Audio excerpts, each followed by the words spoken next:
क्या आपने कभी सोचा है कि अकेलापन और एकांत, ये दो शब्द सुनने में एक जैसे लगते हैं, लेकिन इनका अनुभव बिल्कुल अलग होता है। कभी कभी हम लोगों के बीच रहकर भी अकेले महसूस करते हैं और कभी अकेले रहकर भी भीतर से पूर्ण और शांत होते हैं।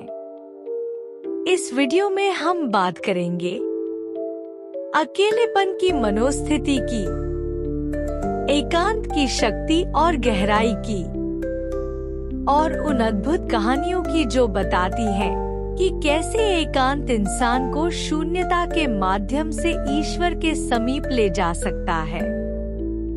महावीर, बुद्ध, कबीर और फरीद जैसे महापुरुषों के अनुभवों से जानेंगे कि शून्यता ही वह अवस्था है जहां आत्मा को शांति और सच्चा जुड़ाव मिलता है।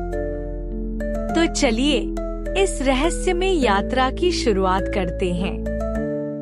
एकांत और अकेलेपन का रहस्य, the mystery of loneliness and being alone. आज का प्रवचन एकांत और अकेलेपन के रहस्य पर है। आप अकेले रहें और अकेलापन ना महसूस करें तब आप एकांत में हैं। अगर अकेलापन महसूस करें तब व्यक्ति एकांत में नहीं होता। अब आप इसको एक साधारण भाषा में समझें कि सूर्य का प्रकाश जो एक वाइट लाइट के रूप में जब प्रिज्म से गुजरता है तो 7 रंगों में विभाजित हो जाता है। सातों रंग अलग अलग हैं और किसी रंग को भी पता नहीं है कि उसकी उत्पत्ति कहाँ से हुई है। वास्तव में सातों ही एक ही तत्व से आए हैं, श्वेत बिंदु से ही आए हैं, व्हाइट लाइट से ही आए हैं। लेकिन काला समझता है मैं लाल से अलग हूँ और लाल समझता है कि मैं नीले से अलग हूँ। इसी तरह हमारे जीवन में एकांत और अकेलेपन को महसूस करना और शांत भाव में रहना, इस तरह की बहुत सारी अवस्थाएं हैं और वास्तव में ये सभी अवस्थाएं एक ही बिंदु से आती हैं।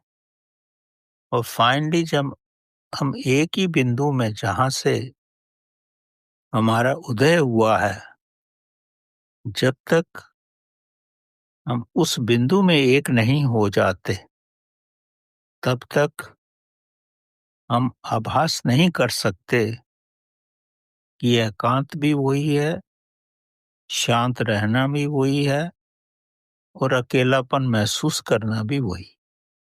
रूप अलग अलग। अगर आप थोड़े समय के लिए सोचें, आप अकेले रहते हैं और अकेलापन महसूस करते हैं। अकेलापन आप क्यों महसूस करते हैं? क्योंकि आप अपने माइंड के साथ रहते हैं। और जब व्यक्ति माइंड के साथ रहेगा, अपने मित्रों के साथ रहेगा, तो थोड़ी देर उसको अच्छा लगेगा। फिर उसके मन में आएगा इस मित्र मंडली को छोड़ करके दूसरे मित्रों के साथ जाऊं। दूसरों के पास जाएगा, फिर तीसरी मित्र मंडली में जाएगा। वो कहीं पर भी जाएगा, हर जगह उसको अकेलेपन का आभास होगा। अपने अकेलेपन को खत्म करने के लिए अच्छा अच्छा भोजन करेगा। एक दिन एक खाएगा, दूसरे दिन दूसरा खाएगा, फिर भी उसको अच्छा नहीं लगेगा। फिर भी अपने अंदर से वो शांति और खुशी नहीं महसूस करेगा। उसको अकेलापन ही लगेगा। इस संसार में रह करके रोज नए नए सिनेमे देखेगा, अपनी फैमिली के साथ कहीं जाएगा, लेकिन अपने दिल के कोने में वो अकेलेपन में ही रहेगा। कहीं भी उसको अच्छा नहीं लगेगा। ये आप स्वयं के साथ भी महसूस कर सकते हो, तभी तो आप भटकते रहते हो। आप समझते हो हिमाचल में जाके शांति मिलेगी, वहां पहुंचते हो तो वहां भी वैसे ही बेचैन हो। फिर सोचते हो हरिद्वार में जाएंगे, वहां शांति मिलेगी, वहां पहुंचते हो तो वहां पर भी वैसे ही बेचैन हो। मतलब आप कहीं पर भी जाओ, जब तक आप अपने माइंड के साथ हो, कितनी भी सुविधा अपने जीवन में ढूंढ लो आप, किसी के साथ भी रह लो, कितने भी वैभव में रह लो, वो आपको थोड़ी देर के लिए अच्छा लगेगा और फिर आप उससे भागने की कोशिश करोगे। इस संसार में 99% लोगों का जीवन ऐसा ही है। घर बनाते हैं, उसमें कुछ सामान लेके आते हैं, कुछ ही समय बाद उनको लगता है ये ठीक नहीं है, दूसरा सामान लेके आते हैं। कुछ वक्त के बाद उनको अपना कमरा अच्छा नहीं लगता, उसको सुधारने में बैठ जाते हैं या नए घर में चलने जाने की कोशिश करते हैं। मेरा कहने का मतलब ये है, व्यक्ति हमेशा ही किसी भी अवस्था में रहे, अपने अंदर दुविधा और अकेलापन ही महसूस करता है। उसको ये समझ में नहीं आता कि वो क्या करे। वो चाहता तो है वो शांति में रहे, लेकिन ये सब उसकी समझ से बाहर है। क्योंकि जभी भी आप किसी दूसरी अवस्था में जाना चाहते हो, तो आपको एक बॉर्डर पे आना पड़ेगा और फिर ही वहां से आप छलांग लगाओगे तो दूसरी अवस्था आएगी। या तो बॉर्डर पे समय के साथ तो आप पहुंच ही जाओगे, क्योंकि संसार तो चलायमान है।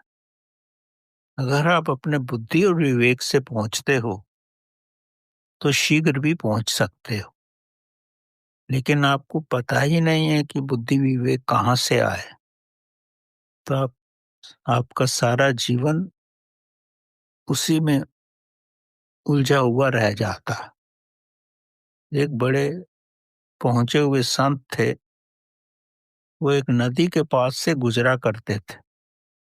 कई वर्षों तक देखते रहे, एक व्यक्ति रोज एक ही स्थान पे आकर के मछलियां पकड़ता रहता, अपने समय पे आता है, जब थक जाता है तो घर चला जाता, और जब उसे किसी कार्य पे जाना होता है तो वहां चला जाता। एक दिन इन संत महात्मा से ना रहा गया और उन्होंने उससे पूछा कि तू सारा जीवन यही करता रहेगा, मछलियां ही पकड़ता रहेगा? तो बोला, महात्मा जी, मुझे नहीं पता मैं और क्या करूं, मेरी कुछ समझ में नहीं आता मैं क्या करूं। तो उन्होंने बोला, तो अपना जीवन बदलना चाहता है? अगर अपना जीवन बदलना चाहता है तो मेरे साथ आ, और फिर पीछे मुड़ के नहीं देखना। तो पहले तो काफी वक्त वो सोचता रहा, फिर बोलता, ठीक है मैं आपके साथ आता हूं। तो उसको लेके चले। कुछ समय के बाद दो व्यक्ति उसको ढूंढते हुए आए कि हम तो तेरे को नदी में ढूंढ रहे थे जहां तू मछली पकड़ता है, और तू हमें मिला ही नहीं। तेरे पिताजी का स्वर्गवास हो गया। तो वो साधु महात्मा को बोले कि मेरे को 2 दिन के लिए जाने दो। साधु ने बोला, पिताजी मर गए हैं ना, तो 2 साल में उनको कब पहले मिला था? उसके पास इसका कोई जवाब ही नहीं था। तो साधु ने बोला, मरे हुए को मरे हुए लोग संभाल लेंगे, तू अब पीछे मुड़ के मत देख। तो उनके साथ चल दिया। तो धीरे धीरे उनके साथ रह के उसका जीवन बदल गया। उसके साथ तो ये विशेष घटना हो गई, पर ये घटनाएं बहुत कम ही होती हैं। लोग उसी रूप में अपने अकेलेपन के साथ रहकर ही अपना जीवन गुजारते रहते हैं। और जब वो किनारे पे पहुंचते हैं, कुछ लोग तो किनारे पे पहुंचकर फिर वापिस हो जाते हैं, लेकिन कुछ व्यक्ति ऐसे होते हैं जिनमें थोड़ा बुद्धि विवेक होता है, तो उनमें उनके मन में आता है क्यों ना हम स्वयं के जीवन की पद्धति को बदलें। ये तभी आता है जब व्यक्ति में थोड़ा भी बुद्धि विवेक हो, तो वो पुरानी पद्धति को छोड़ करके शांत अवस्था में बैठने की कोशिश करता है, बगीचे में फूलों के साथ बैठता है। जब कभी भी एकांत में बैठता है तो उसको अच्छा लगता है, फूलों को देख के अच्छा लगता है, उसके मन में बड़ी-बड़ी भावनाएं आती हैं और धीरे-धीरे उसका मन शांत होने लगता है। जब उसका मन शांत होने लगता है, ये अकेलेपन के बाद की दूसरी अवस्था है। तो इस तो वह इस शांति को विस्तार करने में लग जाता है। इस शांति को वही विस्तार कर पाते हैं जो अपने जीवन में किसी खास रास्ते पे चलना चाहते हैं। खास रास्ते पे वही चलना चाहता है, या तो वो आध्यात्मिकता में थोड़ी रुचि रखता हो या विज्ञान में रुचि रखता हो। जो विज्ञान में रुचि रखता है तो शांत भाव से अपने काम में इतना लग्न हो जाता है कि उसको जीवन का अकेलापन महसूस ही नहीं होता। वो भटकना बंद कर देता है और इतना उसमें समा जाता है कि इसके अलावा उसको संसार में कुछ और दिखता ही नहीं। हमारे संसार में बहुत बड़े वैज्ञानिक हुए हैं, आइंस्टीन, उनका नाम तो सबने सुना ही है। जब बचपन में उनकी माँ ने उसको स्कूल में दाखिल किया, तो स्कूल का जो प्रिंसिपल था 2 साल के बाद बच्चे को माँ के पास लेके आ गया। बोला कि इस बच्चे में कोई बुद्धि नहीं है, इसको नहीं पढ़ाया जा सकता, और एक चिट्ठी दे करके बालक को माँ के पास छोड़ के चला गया। माँ को बहुत कष्ट हुआ। उसने बच्चे को कुछ बताया नहीं, लेकिन खुद ही उसको कुछ पढ़ाने लिखाने लगी और कुछ ही वर्षों में उसकी प्रतिभा इतनी बढ़ गई कि वो खुद भी हैरान थी। जब उसके बालक ने उससे पूछा कि मेरे को अभी स्कूल नहीं जाना, तब उसकी माँ ने बोला कि स्कूल कमजोर बच्चों के लिए होता है, इसलिए आपके प्रिंसिपल साहब आपको यहाँ छोड़ के चले गए ताकि मैं आपका ध्यान रखूं। तो उसने इस पत्र को जो प्रिंसिपल ने लिखा था अपने पास अलमारी में रख दिया और भूल गई। धीरे धीरे जब माँ का देहांत हो गया, आइंस्टीन भी बड़ा हो गया, 18-20 साल का, तो उसने इस पत्र को पढ़ा तो उसको बड़ा आश्चर्य हुआ कि उसकी माँ ने खुद ही परिश्रम करके मेरे को इस लायक बना दिया कि मेरे को स्कूल जाने की जरूरत ही नहीं पड़ी, क्योंकि माँ के पूर्ण रूप से अस्तित्व में आकर के माँ की प्रतिभा से उसको इतनी शांति मिल गई थी। उसके भीतर की जो शक्तियां थी उसका विस्तार होने लगा था और समय आने पर वो बहुत बड़ा वैज्ञानिक बन गया। इसी तरह आपने शायद नाम सुना होगा धनवंती जी का। वो भी इसी तरह के समाज से आए थे और अपने आप को इतना शांत कर लिए थे कि पेड़ों और पौधों के पास बैठ करके वो उनकी भाषा सीख गए। और जब उनकी भाषा अच्छी तरह से सीख गए तो उनसे संवाद करने लगे कि तुम किस काम आ सकते हो। तो उनकी मूक भाषा सीख करके अपना अकेलापन उनको भूल गया और हजारों पौधों से साथ बैठ करके पौधों के संवाद को उन्होंने पुस्तक की फॉर्म में लिखा। और उन्होंने बाद में जो आयुर्वेदा की महान किताब है धन्वंतरी, उसका पूर्ण रूप से जो भी उन्होंने सीखा था, जो समझा था, उसको संसार के सामने संसार की भलाई के लिए प्रस्तुत किया। और आज भी हम उस उनके विज्ञान को, जो उन्होंने पौधों की भाषा से जो भी ज्ञान एकत्रित किया था, उसका पूर्ण रूप से प्रयोग करते हैं अपने स्वास्थ्य को सुधारने में। तो पहली अवस्था इन मनुष्य के जीवन में होती है जब वो अकेलेपन का अनुभव करता है। दूसरी अवस्था होती है जब वो शांत हो जाता है, जब प्रकृति के साथ एक हो जाता है या विज्ञान के साथ एक हो जाता है। उसके बाद कुछ व्यक्तियों में धीरे धीरे तीसरी अवस्था भी आती है। उस अवस्था में पहुंचने से पहले मैं एक छोटी सी स्टोरी आपको सुनाना चाहूंगा। एक गुरु के दो शिष्य थे और शिष्य गुरु से ज्ञान लेके अपने अपने घर आ गए थे, पर दोनों ही मिलते रहते थे।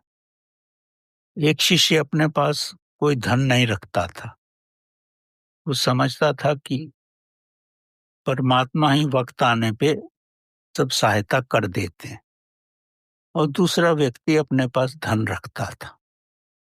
तो दोनों ही शिष्य घनिष्ठ मित्र थे, दोनों में अच्छी बातचीत होती थी, पर एक दूसरे को वो प्रभावित नहीं कर सके कि क्या करना चाहिए, ये एक शिष्य ठीक है या दूसरा ठीक है। एक धन रखता था और एक बिना धन के ही रहता था और उसका काम हो जाता था। एक बार गुरु के पास से समाचार आया कि गुरु की तबीयत खराब है और अब जल्दी पहुंचो। तो ये दोनों ही शिष्य साथ इन्होंने प्रस्थान किया और संध्या होते होते एक नदी के किनारे पहुंचे और गुरु का निवास नदी के दूसरी तरफ था। अब उन्होंने नाव वाले को ढूंढा। नाव वाला बोला, अब तो संध्या हो गई, मैं तो पार नहीं जाऊंगा। अगर पार जाना है, ये पुरानी कहानी है, अगर पार जाना है तो मैं 5 रुपए लूंगा। 5 रुपए उस समय काफी बड़ा धन होती थी। तो दोनों शिष्य एक दूसरे को देखने लगे। जिसके पास धन था उसने कहा, भाई अब कैसे करेंगे, वहां गुरु के पास पहुंचना तो बहुत जरूरी है। तो जिसके पास कोई धन नहीं था तो उसके पास कोई उत्तर भी नहीं था। तो ये शिष्य उस पे हंसा और 5 रुपया दे करके दोनों ने नाव से नदी को क्रॉस कर लिया। जब दूसरे किनारे पर पहुंचे तो जिसने 5 रुपए दिए थे उसने बोला, अगर धन नहीं होता तो हम कैसे पार आते। तो दूसरे शिष्य ने कहा, हम पार तो ऐसे ही आए ना कि तुम भी निर्धन हो गए और मैं भी निर्धन हूं। निर्धनता की वजह से तू पार आया है। अब ये एक बड़ा गहरा प्रश्न हो गया। उसके पास इसका कोई और जवाब नहीं था। जिसने पैसा खर्च किया वो इसको नहीं बता सका कि मैं भी तो निर्धन हो ही गया ना। जब वो गुरु के पास पहुंचे तो गुरु से पूछे कि हमारे साथ ये सब घटा है, तो आप क्या बताते हैं। मैं ठीक हूँ या ये ठीक है? तो मालूम गुरु ने क्या जवाब दिया? गुरु ने ये उत्तर दिया कि आप दोनों ही ठीक हो। पहले वस्तु को रखना पड़ता है और बाद में ही उसको छोड़ना पड़ता है। जो शून्य में है वो भी ठीक है और दूसरा भी जब शून्य में आ जाएगा तभी उस महान अवस्था में पहुंचेगा। उनका इशारा भौतिक जीवन से नहीं था। उनका इशारा ये था कि जो कुछ भी तुम्हारे पास है उसको निकाल दोगे, छोड़ दोगे, ये अपने ज्ञान को किसी जगह अर्जित कर दोगे। जब शून्य हो जाओगे तभी महान अवस्था आएगी। बिना शून्य हुए कहीं भी नहीं पहुंच पाओगे। तो यहाँ गुरु ये बताना चाहते थे कि जब तक तुम एकांत में नहीं रहोगे, शून्य अवस्था में नहीं रहोगे, वो अंतिम अवस्था है। धन को छोड़कर भी अवस्था आ सकती है और धन अर्जित करके भी छोड़ के ये अवस्था आती है। फाइनली उसी अवस्था में आकर ही व्यक्ति महान बनता है। अब महात्मा बुद्ध ने भी अपना राजपाट छोड़ करके, पत्नी को छोड़ करके शून्य अवस्था में आए, एकांत में आए, अकेले नहीं आए, एकांत में आए, शून्य में आए, तो ही महान बने।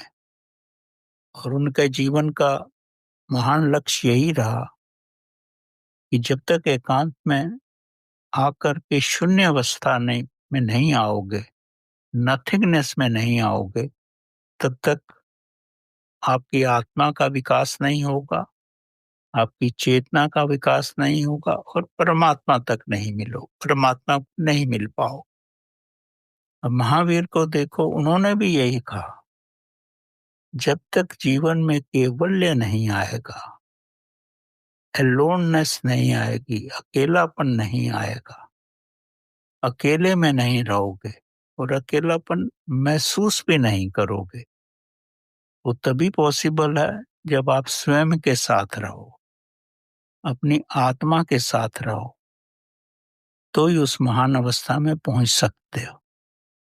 नहीं तो उस अवस्था में पहुंचना नामुमकिन है, क्योंकि प्रभु तो शून्य में ही है। ये सारा संसार शून्य है। जब तक आप उस अवस्था में नहीं आओगे तब तक परमात्मा को नहीं मिल सकते। एक बार फरीद और कबीर का मिलन हुआ, दोनों एक दूसरे को मिले, तो मिलने के समय शिष्यों ने सोचा कि आज तो अच्छी धार्मिक चर्चा होगी और हमको कुछ ज्ञान मिलेगा। दो महासद्गुरु मिल रहे हैं। ये दोनों मिले, थोड़ी देर साथ में रहे और फिर मिलके अलग होके चले गए। फरीद के शिष्य फरीद के पास आए, बोले, आप हमसे तो इतनी बातें करते हैं, कबीर जी आए तो आपने कुछ बात ही नहीं की, ना उन्होंने कुछ बात की। तो फरीद ने कहा, बात तभी की जाती है जब एक जानता हो और दूसरा कम जानता हो या ना जानता हो, तो वार्तालाप हो सकता है। मेरी अवस्था भी शून्य की और कबीर की अवस्था भी शून्य की। हम दोनों प्यार से मिल लिए, आंखों में आंखें डाल लिए और एक दूसरे का आदर कर लिए और अलग हो गए। कुछ बात करने को ही नहीं था। जिस परमात्मा से कबीर मिले हुए हैं, मैं भी उनके साथ ही हूँ।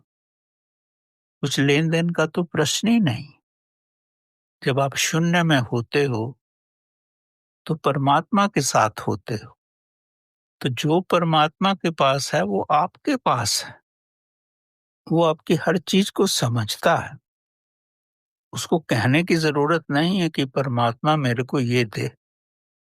तो जो व्यक्ति नहीं जानता है या जिसका इतना बुद्धि विवेक नहीं है, तो उसके साथ तो सतगुरु संपर्क कर सकता है। जब दोनों ही शून्य में हों तो संपर्क नहीं होता, क्योंकि पानी का बहाव तभी होता है जब एक पानी ऊंचे स्तर पे हो, दूसरा निचले स्तर पे हो। जैसे गुरु व शिष्य के बीच में जब पानी एक ही स्तर पे हो समुंदर का, तो उसमें बहाव नहीं हुआ करता। इसी तरह जब महावीर और बुद्ध, क्योंकि दोनों ही बिहार से थे, एक बार एक ही जगह उनको रहने का अवसर मिला, दोनों ही एक दूसरे को बड़े आदर से मिले, थोड़ी देर साथ बैठे और फिर अलग होके चले गए। तो कहने का मतलब ये है, जब आप उस महान अवस्था में पहुंच जाते हो तो आपकी एक दूसरे के प्रति भी कोई इच्छाएं नहीं रह जाती।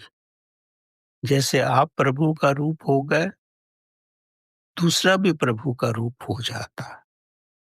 और उस अवस्था में पहुंचने के लिए पहले सब कुछ रखना पड़ता है और बाद में सब कुछ छोड़ना पड़ता है। जैसे बुद्ध ने छोड़ा, रख के छोड़ा तो वापस जाने की इच्छा नहीं हुई।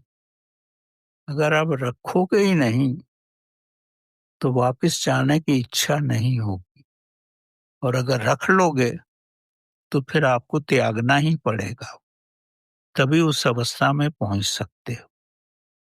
यहाँ कहने का तात्पर्य ये है, पहले तो व्यक्ति उस अवस्था में रहता है जिसमें अकेलेपन का आभास होता है, व्यक्तियों को होता है।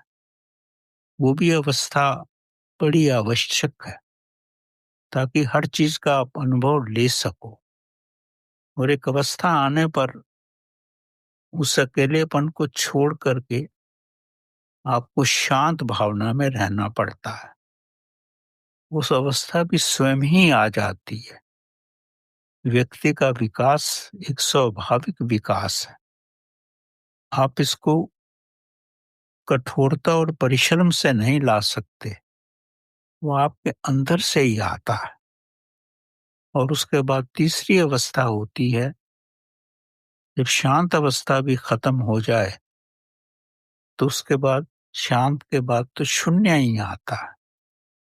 जब लहरें शांत हो जाती हैं, पानी निकल जाता है, तो एकदम नथिंगनेस हो जाती। वो जो नथिंगनेस है वो ही ब्रह्मांड की अवस्था है। आप सबके साथ एक हो गए। वो अवस्था वो है जब वो प्रिज्म से निकलने के जो सातों रंग थे फिर से उसी शून्य में मिल गए, जहां से वो श्वेत रंग निकल के सात रंग बना था। तो आप किसी भी अवस्था में हों, धीरे धीरे शून्य अवस्था में आएंगे और फिर जहां से आपका विकास हुआ है, जहां से गंगा का, गंगोत्री से जहां से गंगा निकली है, उसी में जब फिर से समा जाएंगे तो ही आप इसको महसूस कर पाएंगे कि परमात्मा ने हमको इस संसार में कुछ समय के लिए एक यात्री के रूप में भेजा था कि हम सब कुछ देख सकें। वो देख करके अपनी यात्रा संपन्न करके उसी अवस्था में फिर वापस पहुंच जाएं। तो यही आत्मज्ञान की महान अवस्था होगी, और इसी के लिए हमारा जन्म भी हुआ है। पहले हम लोनलीनेस महसूस करें, फिर शांत भावना में रहें, फिर एकांत में हो जाएं, और फिर जहां से हमारा उद्गम हुआ है उसी में हम फिर से समा जाएं। तो जीवन का जो सर्कल है ये पूर्ण हो जाएगा, क्योंकि जहां से जन्म होगा वहीं से उसी पॉइंट पे हम फिर से पहुंच जाएंगे। डायरेक्शन अलग रहेगी, पहुंच हम वहीं जाएंगे। ये जीवन एक सर्कल है, सर्कल के रूप में ये सब घूमता रहता है और इस सर्कल में ही चलना जीवन का महत्व है। बुद्धि से चलोगे तो सर्कल थोड़ा समय से पहले पूर्ण हो जाएगा, नहीं तो सृष्टि जितना समय लेगी तब तो संपूर्ण होगा ही। तो बुद्धि विवेक से चलो ताकि जितना समय शून्य में गुजारा जा सके, परमात्मा के साथ रह के गुजारा जा सके, उसी में हमारी महानता है और उसी में प्रभु का प्रसाद है। धन्यवाद।